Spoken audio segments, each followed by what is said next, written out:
I thought about the Midshore Community Foundation's Hopeful campaign, and I wanted to do a quote or a poem this week with the word hope in it. And I was delighted to find that Amanda Gorman, our inaugural poet, has many poems out there that we can find. And this one is just a snippet from something called In This Place.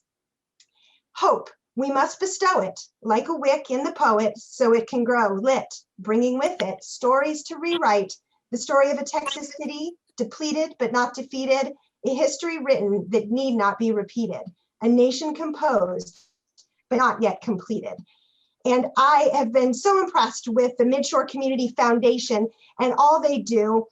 I will start out by introducing Buck, who is a philanthropic leader on the shore. With a long career in economic and business development, he retired after 40 years in community banking and became the 4th president of the Midshore Community Foundation. I know Buck from his great work the organization does to support local non-jobs. I've worked with him when they provided professional development opportunities and carefully stewarding funds for small nonprofits. So I wanted to start by thanking Sarah Shute, one of our board members, for suggesting that we invite Buck to speak today. And I wanted to thank our board for being here to listen to Buck and learn a little bit more about all the great things that his organization does on the Midshore. We appreciate all the great work that Midshore Community Foundation does in our community, and I wanted to share their statement to social justice because I know it's something our organization has talked about a lot.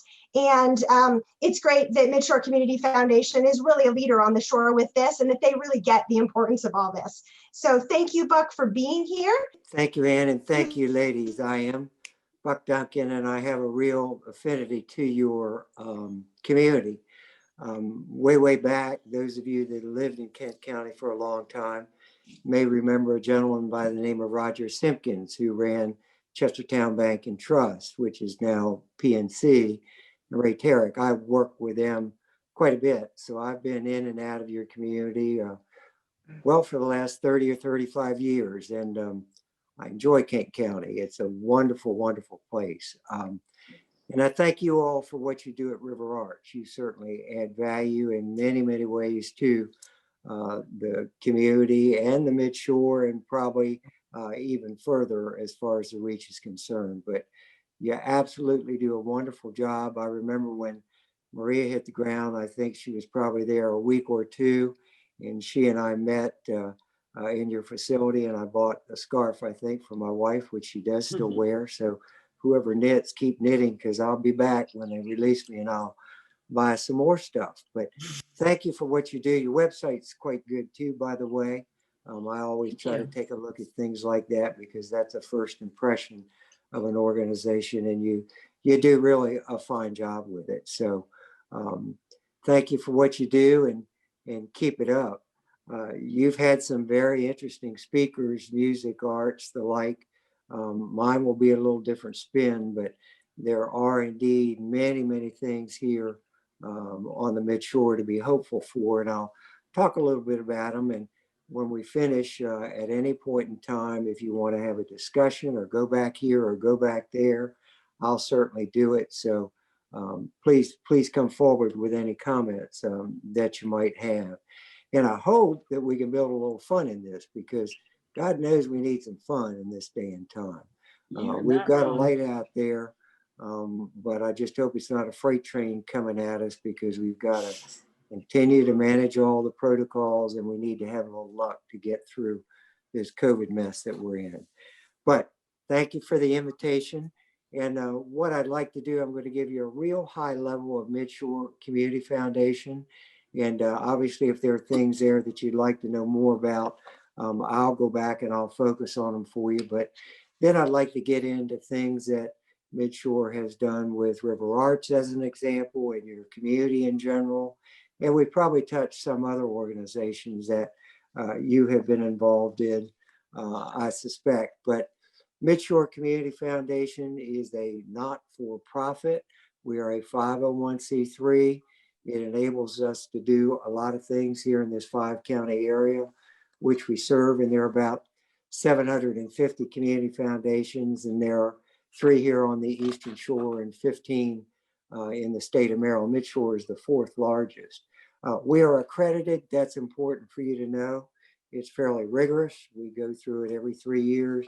They look at audits, tax returns, all of our minutes, all of our bylaws, make sure we do things properly. And we do, because that's extremely important. And my background being what it is, when you're handling other folks' money and that fiduciary responsibility, there's no gray in it. It's either right or it's wrong, and we do it right. Let me issue an invitation. Those of you that have been to Easton and Tidewater Inn have looked across the street and you've seen this lovely old house. That is the Bullet House. Nobody shot it. The guy's name was Bullet. That is our home. We own it. We've created a not-for-profit community there. So I encourage you, when we do get a chance to visit, come down sometime. I'd like to show you the Bullet House. You have some lovely houses up in Chestertown and Kent County, but certainly the Bullet House is one that is, it'll stand right up there to most anything. We started almost 30 years ago, $236,000, and we're now about $100 million in size. Our mission is real simple. It's quality of life. You all provide a lot with the quality of life, not only in Kent County, but in the Midshore. Flip to you see where strategic initiatives are, because ours are quite different. We do not take folks out, hire a big consultant for a lot of money to do a strategic plan. I do it with the folks I work with in draft form. I review it with an executive committee. We review it with our board at least once a year, and we look at it as staff every quarter to make sure we're on track. It is a document that lives, it breathes, it works. There's our strategic initiative right there. It is a one-pager, believe it or not, and it works. So I encourage you in your not-for-profit work, don't complicate your strategic planning. Please don't do that. Make it versatile, make it functional, make it live, make it breathe. Flip to the next slide, please. I think you'll see some things that you might be interested in. That's our governance structure. You might say, boy, that looks different. It is different. We are very project oriented with Midshore. We have some great directors in Kent County, Joe Holt and Charles Lerner, Andy Meehan, and Arminta Ware. They provide information for me on your county, and that is extremely important for me. I have county advisors and meetings, and I usually have those at least twice a year. And if you want to be involved in some at some point in time, I'll buy you lunch, and I'll certainly listen to things that need to be done. Ann and I were talking about scholarships, and some of you may have heard us talk about those. You'll see the green box. I don't know whether you can see this or not, but these are our scholarship offerings this year. This last year, $1.2 million in scholarships, 46 different scholarships for the 5 county students. We have career and technology scholarships. Everybody does not need to go to college to be successful. In my old world, some of the most successful people were in the trades. So we have those scholarships, and we have several scholarship sponsors up in Kent County that are very interested in providing those types of scholarships. So tune in. It's all on our website, but it is a drop dead date of February the 1st, which is coming about pretty quickly. I'll tell you a real good story about county funds. Flip back to county funds. That is a sub fund of Midshore. And I was involved in this 20 years ago, almost 20 years exactly. I was involved in the St. Michael's Bank, which was a mercantile bank like your Chestertown Bank and Trust Company. Very successful banking company. I went to my board and I said to my board, I believe in Midshore Community Foundation. I support it personally, and the bank should support it. Well, my board gave me permission to start a fund at Midshore Community Foundation. It was called the St. Michael's Bank Fund, and we put $460,000 in it to support Talbot County functions. Well, a lot of things happened over the last so many years. Mercantile was bought by PNC, and my predecessor said, tell me about this fund. And I told him the story. It had not been used for anything. So here's what PNC, because they technically own the fund, decided to do and they let Midshore do. That fund had grown to a large size, and 4 of the counties on the Midshore had PNC branches, Kent County being one. And they divided that $460,000 up into 4 county funds. So the Kent County Fund has a fund, and it produces $6,000 every year to support Kent County projects. And anybody that wants to contribute to that fund, and a lot of individuals like the idea of they want to contribute to Midshore, but they want it to go to their fund. That's what the Kent County Fund said. And you can't make that up. That's something that happened. And frankly, I'm very proud to have been part of it because I've always believed in what the Community Foundation does. If you flip to, and you think about, you had talked a little bit about Hopeful, and I'll talk about that a little bit. There was a recent newspaper article about the Hopeful Fund, which is a fund of Midshore Community Foundation. And it started in the summer. I think July was when it started. COVID was really ramped up throughout the whole Midshore area. And the Doc Foundation, which is Richard Marks and Amy Haynes, decided they wanted to start a fund called Hopeful. And they got an artist whose name was Hewitt to come down and design the Hopeful Fund, which was done. That fund had a target of raising $100,000, of which they have already raised $50,000 of it. And they are going to now focus on mental health. Flip to the next chart, if you will. I'll show you a little bit about our numbers, and then I'll talk a little bit in more detail. Got the next slide for me, please? Because there's something, there you go. One thing, no, before that, please. One thing I'd like you to look at, one more slide back. There you go. Look at efficiency ratio, 1%. I'll tell you what that means. In my old world, my banks were very efficient. So they got through the downturns of the economy and the ugly things that banks went through without a whole lot of trouble. An efficiency ratio of 1% is this. If you aggregate all the expenses that we incur at Midshore, and you do a percentage based upon the assets that we support, which are now about $100 million, it is 1%. An acceptable ratio is 3 to 4 to 5%. I'm very proud of that ratio. There is no fat in Midshore Community Foundation. The rubber meets the road here. Next slide, please. You can see the way that, next slide, please. You can see the way the assets have grown at Midshore by virtue of the bar graph. Can you flip the next one? Next slide, please. If not, don't worry, I'll talk over it. We've had nice growth through Midshore Community Foundation, and we've shown some nice growth again. We're upwards of $100 million. The next slide that you'll see, if you can get to it. I think we lost Anne temporarily. Okay. I think her internet went out, but she'll probably be back in a minute. We're going to keep on.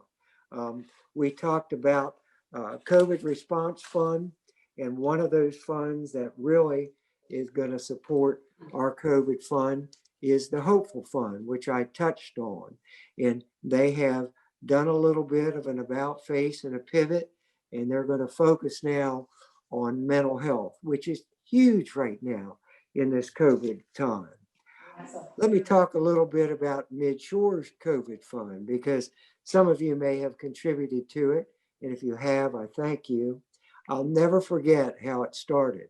My one and only vacation early this last year in 2000, I had just gotten back.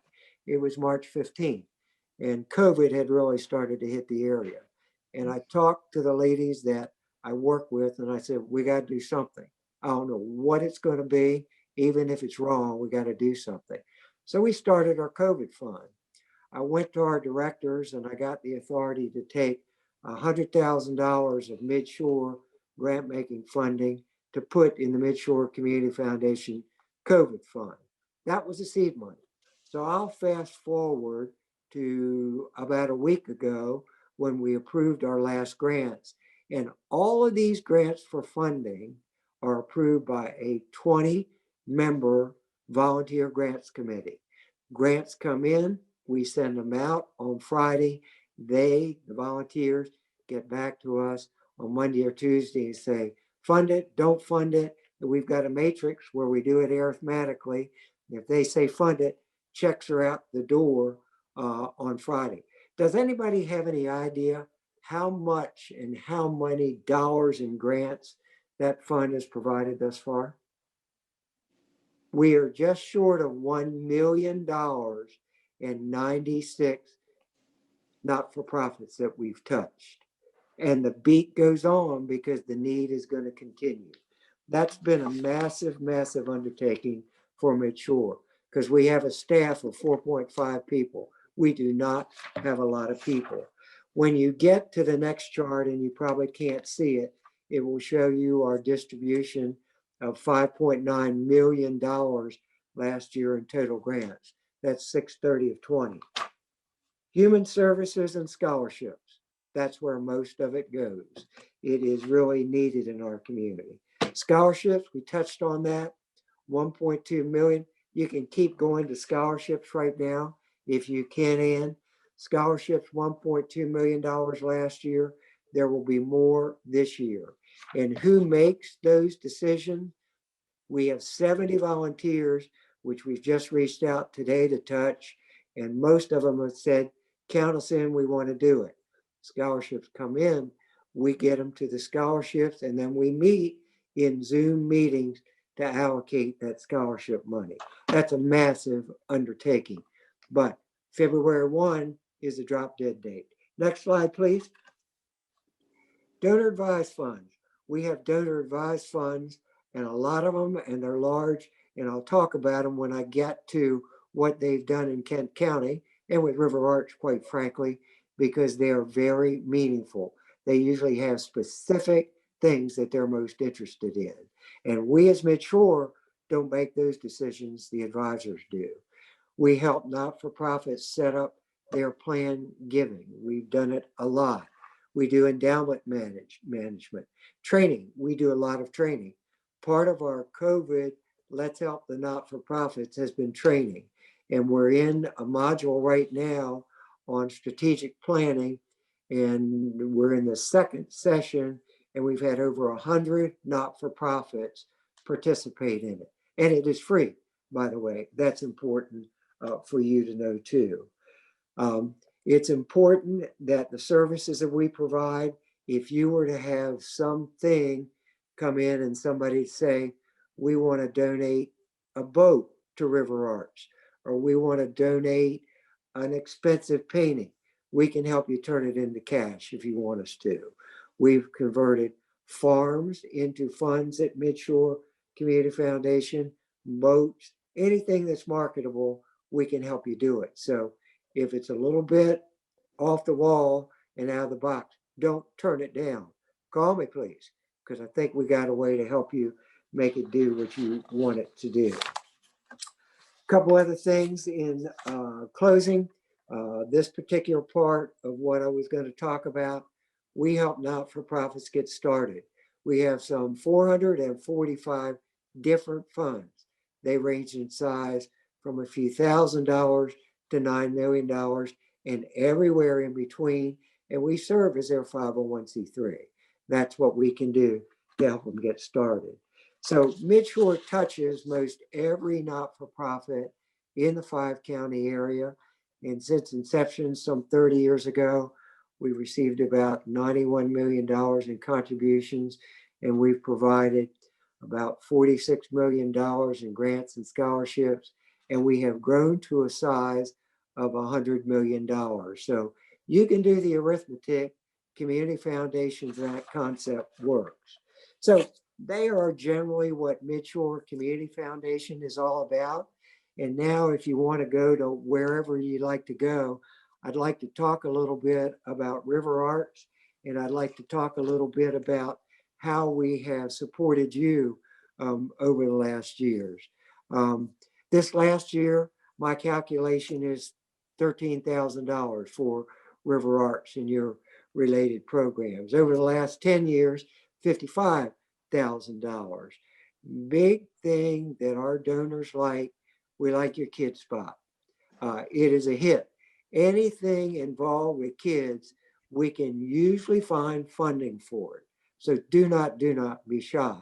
I know we found funding from our COVID fund for you. That was $5,000, which happened fairly recently, I think. So don't Yes. be afraid to ask for things like that. If you've got something COVID related and you think it's a fit, this COVID fund is going to continue to go on. Our annual appeal this year was COVID fund related. And we heard from people with contributions to that fund that we'd never heard from before. They like what Midshore does, and they like our process with volunteers. It is a pure process, I can assure you. So think about things like that. So who likes RiverArts in Midshore? Well, Midshore does, but there are a lot of other ways that we get funding for you. We have a very large donor advised fund, and it's Artistic Insights. We have two ladies who are very successful, and it depends upon how successful what they put in their donor advised fund, but they like what you do at RiverArts. So keep your grant requests coming. We'll try to find a fit for you.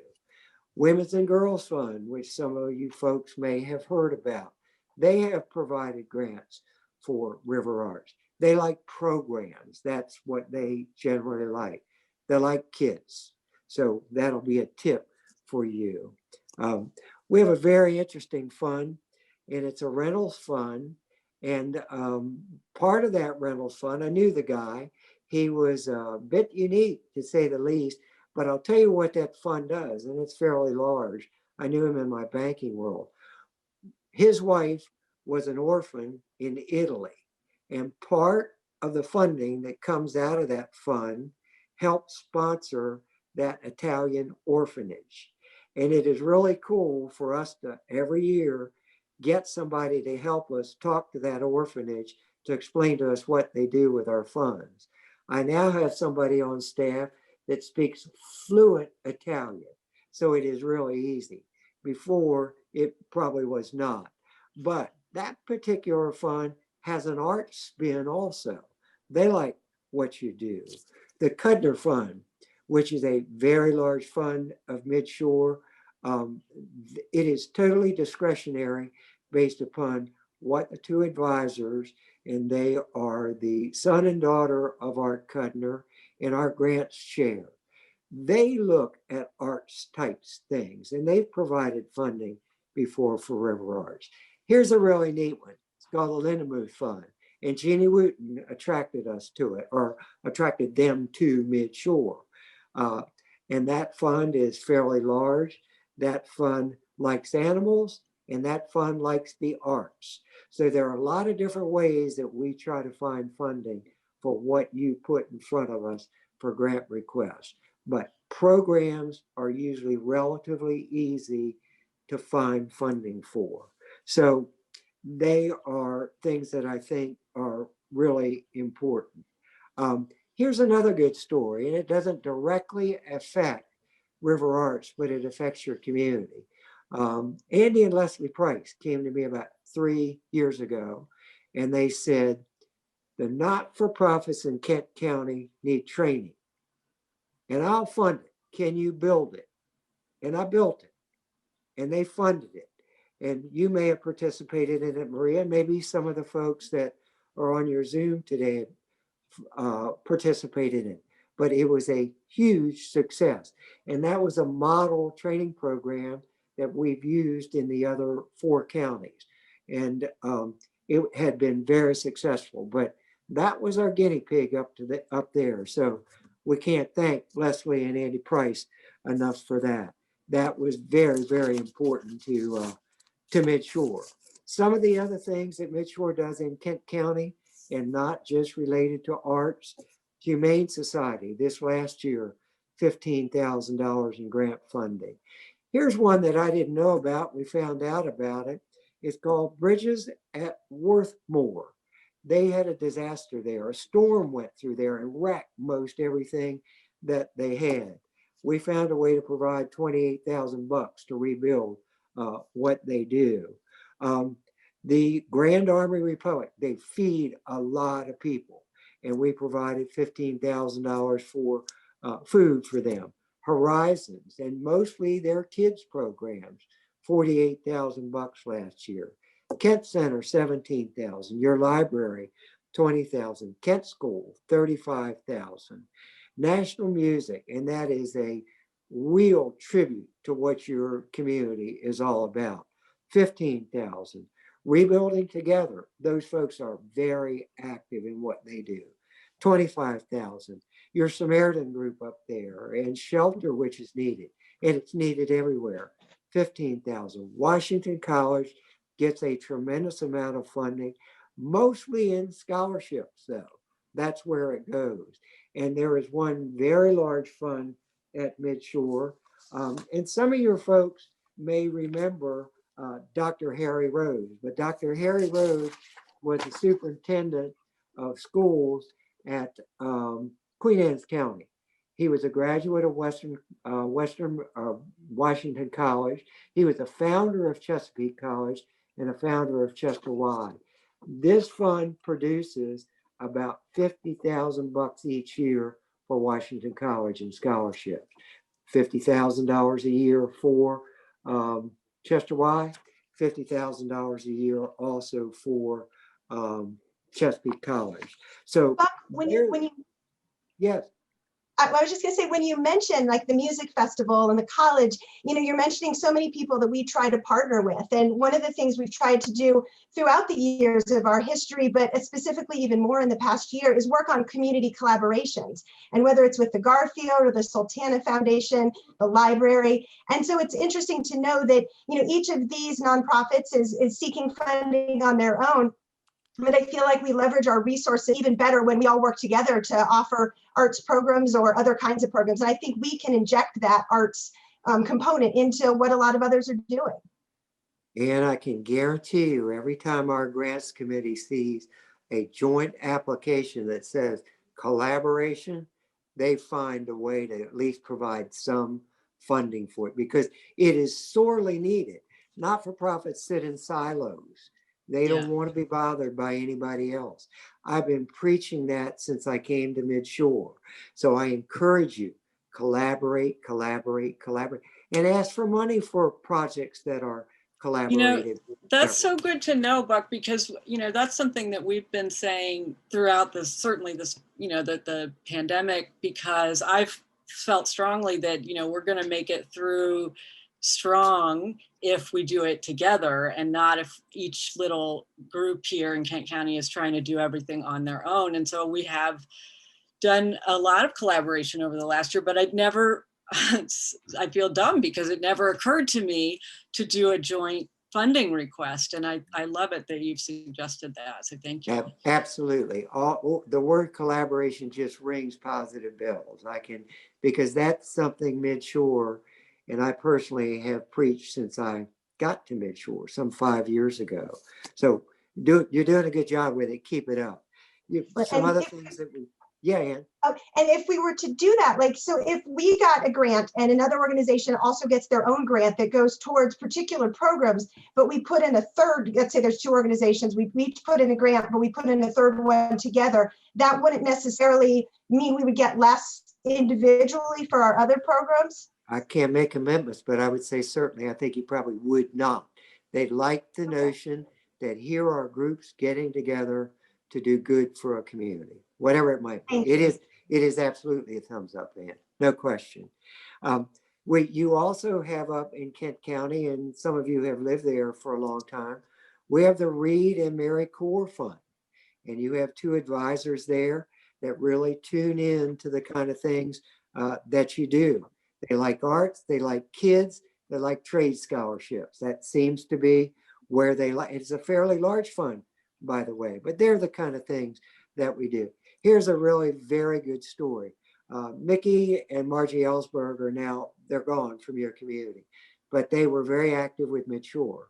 And when they got ready to leave, their kids wanted to do something special for Margie.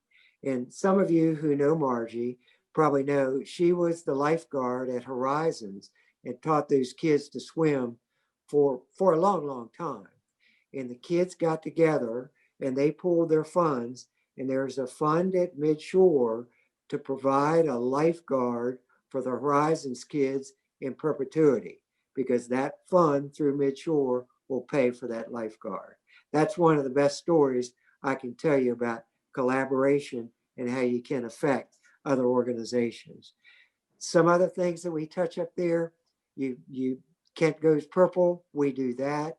We are the fiscal sponsor for that. Your Flags for Heroes program. Andy Meehan called me about 3 or 4 years ago, and he said, you're a Rotarian. You got a great Flags for Heroes program down there. How do you do it? Who can I talk to? Well, you got it. You got a program down there that grows every year. And I congratulate you for that, because that touches a lot of the not-for-profits. But I personally thank you for what you do up there, because you add value. There is no question about it. And hopefully Midshore can add value to not only RiverArts, but to your community. But they're generally the remarks that I had planned to comment on. And I hope you all will have some comments, because in summary, there is hope out there. It is real easy right now to really get down in the dumps. It is rainy, it is cold, and that affects us mentally. The notion of we might not be going to Florida, or we might not be going here, or to the city, or wherever we might want to go. That's burdensome. And it's been burdensome for a year now, and it beats on you. But we've got to focus on things that are positive.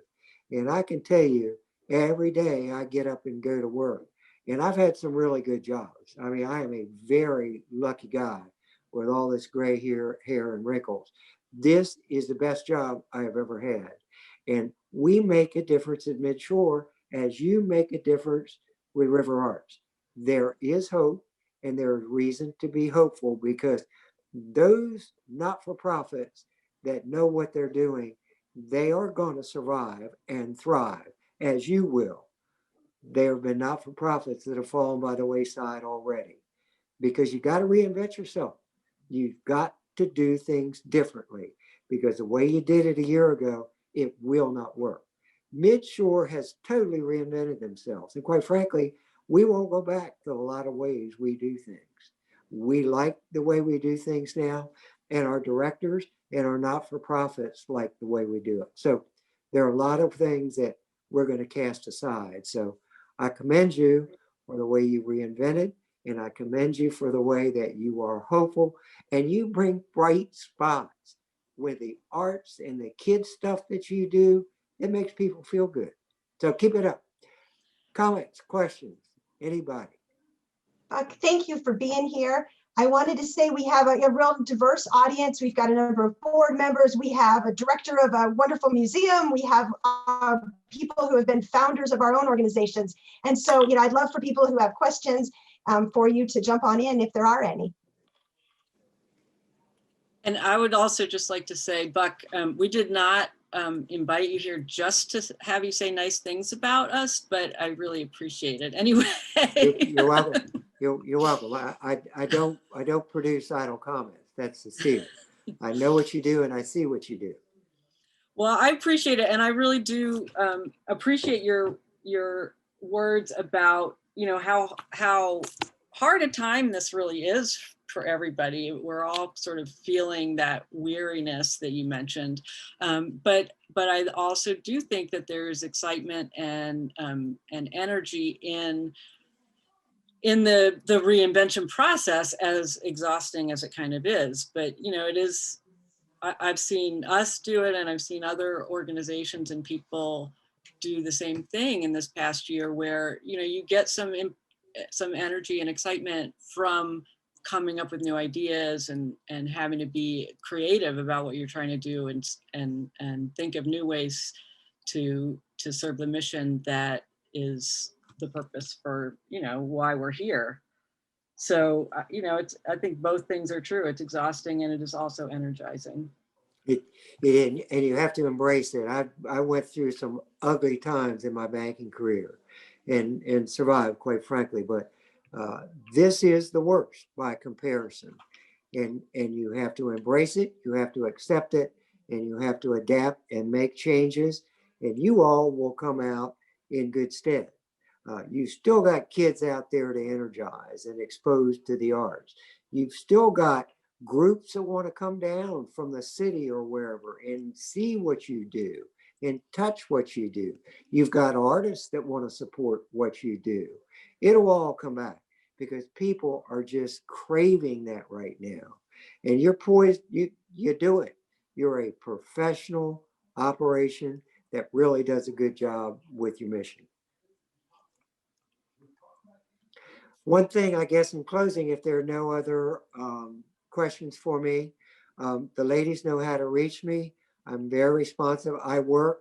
I don't sit at home. I'm in the bullet house, so I'm there every day.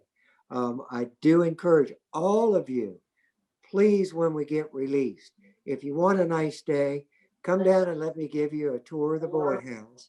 It is absolutely charming, and I'll tell you all the history that goes with it, and have lunch in Easton, because we've got lots of great restaurants, and it will really give you a nice afternoon or day out. So that's not an idle invitation. I do hope you'll take me up on it. So touch me sometime with RiverArts or any of the other organizations that you're involved with. But Rebecca, did thank you have for a having me. question before we go?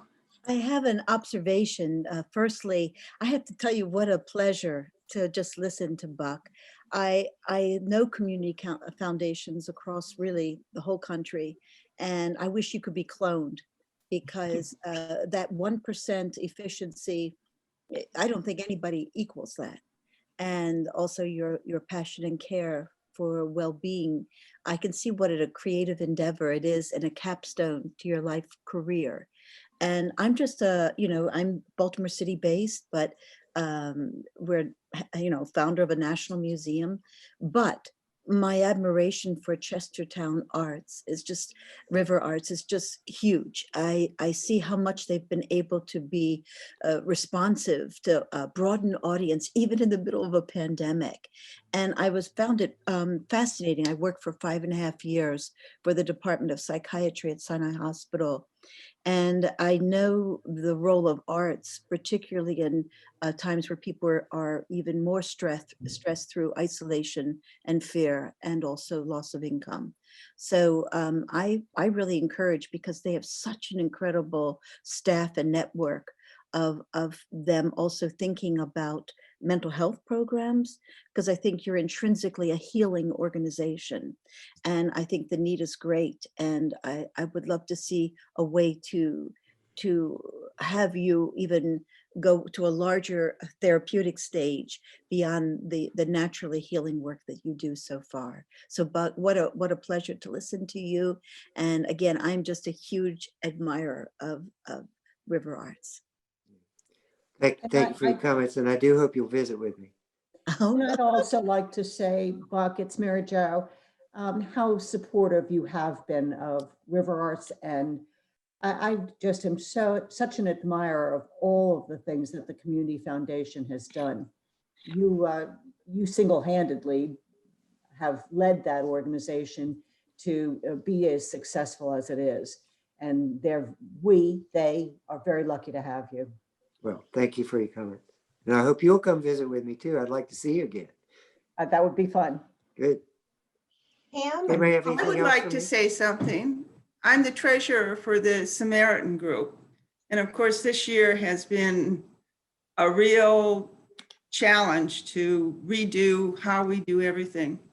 And we're very grateful for what the Community Foundation does. Well, thank you for what you do, because you look at charming Chestertown and you say, well, gee, there can't be those issues there. There are. And thank you for stepping up. Well, go ahead, Ann. I just wasn't sure. I saw Pam unmute. I wasn't sure if she had something to add. And then I saw Rebecca raise her hand too. yeah, let Rebecca go. Oh, Okay. I just wanted to ask because I thought that the mission statement, of Midshore is particularly strong. And you mentioned many scholarships, for example. And I know that in the nonprofit world, our push from every side, municipal grants and private sector grants, has been to be more inclusive to really cross color and ethnic barriers. I was wondering, in your scholarship thinking, do you have have you also taken that mission statement and applied it to your selection of who you're lifting up? And I totally agree with you about not thinking of scholarships only for university settings or college settings, but to give basic, a trade school, trading. I wish I could have whispered in my daughter's, ear at night, become a plumber. You'll always Yeah. have work, Yes, and you'll make a lot of money too, That's by the way. To answer your first question, all of our scholarships have a need base. That's point number one. Point number two, yes, we're going to really work on the diverse folk that those scholarships are, and we have always done that, but it requires work every year. You can't just talk it and forget it. You got to walk the walk with it too. When I got to Midshore, we had no career and technology scholarships. And of that $1.2 million, we now have about $175,000 in career and technology scholarships. And we have 2 donors up your way. They're Kent County based. That's all they want to look at, career and technology. That's what they want to fund. So we generally get what you're talking about. And yes, we do it. I have a question, Buck. In terms of submitting grants or proposals, does any organization need to look for a specific funder or a specific idea first before anything is submitted, or could just something be submitted and then you all would find an appropriate fund if it's the right sort of proposal? Well, we try every resource we have to find funding for projects that meet the mission statement, if that answers your question. I'll give you an example. Midshore Community Foundation, our October 1st is our drop dead date for our grant request. Mm-hmm.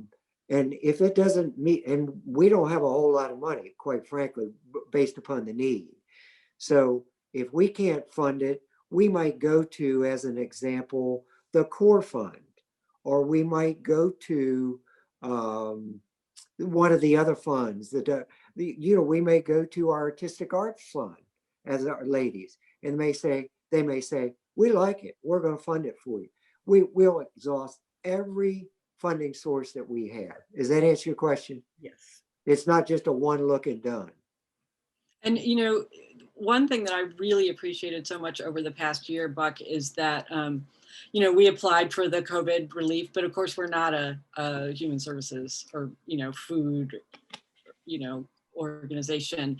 But Heather wrote to me and said, we're interested in helping, find ways for you to find some relief funding. And could you send me an update on, what you're doing, how you're responding? And so I sent her off, a little sheet about what we've been doing. And, and then, as you said, you guys came up with a donor advised fund that was interested in what we were doing. And that just felt to me like, it made it feel so human, that process that can feel a little bit inhuman, that she kind of reached out and recognized that maybe there was a gap and was helping and was interested in what we were doing. So that was a great example of the way Midshore, I think, is really interested in what is happening and what is needed, as well as just in kind of distributing funds. Yeah, Pam, I have experience just from a previous organization when we put a grant in into mid, they do find the right match for that. And I think I'm having unstable internet. Can you all hear me? Right now, Yeah. yeah. Okay, sorry about that. I was just going to say I've seen a good match with, they find these funds that have just, there are certain funds looking to just support certain geographic areas or certain topics, and it's really neat when they can pull from those to make that match. Yeah. I'm sorry for the internet trouble I've had today, everybody. Well, I see that we're already a couple minutes past our 5:45 cutoff time, and we do try to keep it to that time as long as we can, because people need to go get their dinners and we want you to leave wanting more. So I want to thank Buck so much for coming and talking with us and for everything that you do, not just for us and not just for Kent County, but all around the Eastern Shore.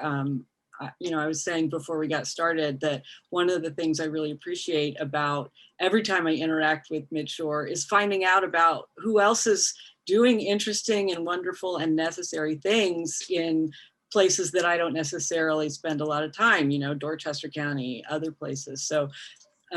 So thank you so much for helping all of us make life a little bit better in many different ways on the Eastern Shore. And, thank you everyone for coming and listening and asking questions. And we usually like to end with a little toast to set us off on our evenings. And, when we went into this, I thought that I would make our toast be to hope, which of course would be great. But I think, having listened for the last 45 minutes, what I would really like to toast to is community, the community in the Midshore Community Foundation's name, and the community in our mission, and, this little community that we have here on Tuesday nights, and the way that kind of supports us all and keeps us going through this hard year, and also through good times, and into new horizons and new futures. So I'd like to toast to community and thank you all for being here. And I hope you'll come back. We have lots of really great stuff planned in the next couple of months. So please come back next time. And thank you, Buck. You're welcome. Thank you, Thank Buck. you. Come visit. Thank you. I will definitely come visit. Great. Bye-bye, everybody.